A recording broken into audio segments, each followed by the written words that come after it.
เพื่อนทุกคนและผู้ติดตามพี่น้องพ้องป้ายและผู้ที่ผ่านเข้ามาเห็นคลิปของเฮาหรือกดเบิ่งคลิปของเฮาก็ยินดีต้อนรับเข้าสู่ช่องเกตสายหล่อมื้อนี้ก็จะพาหมู่เพื่อนทุกคนมาหล่อเบิ่งบรรยากาศงานวางแสดงสินค้าลาวเวียดนามเขาจะพาหมู่เพื่อนทุกคนมารอเบิ่งเลยว่าอยู่ที่ไอเต็กสวรรค์นี่เพิ่นมีหยังขายเนี่ยนะทุกคนแล้วก็ยังจะมีกิจกรรมประกวดการพร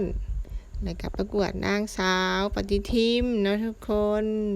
มีน้องๆนักเรียนมาพรมาประกวดขอให้ทุกคนมาหับชมน้ำกันและลงหล่อเบิงสินค้าที่พ่อแม่พี่น้องชาวลาวและชาวเวียดนาม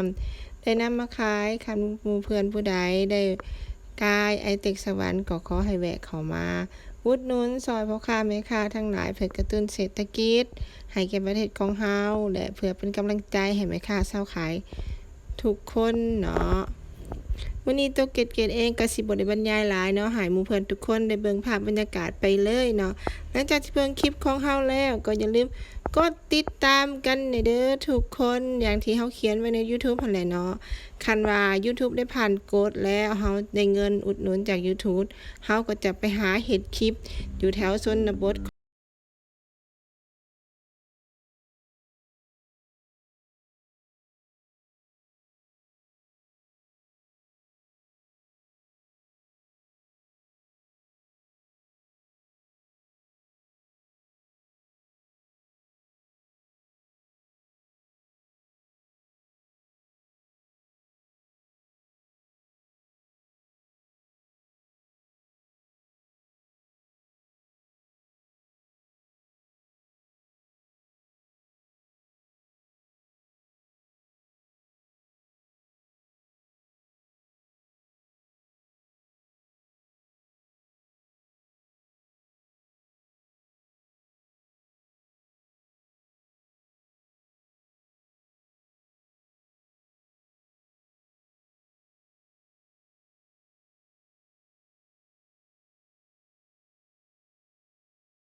เป็นจั่งใดเนาะหมู่เพิ่นทุกคนหลังจากที่รับชมคลิปแล้วอยากได้หยังแหน่อยากได้สินพายบ่อยากได้แพรพายบ่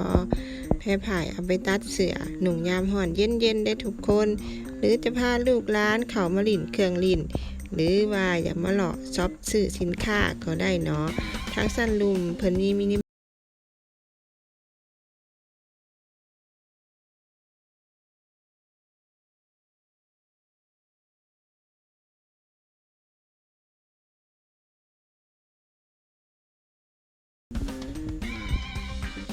มาฮอดนี้โตค่ะน้อยเองก็จะขอจบคลิปเพียงเท่านี้แล้วเด้อทุกคน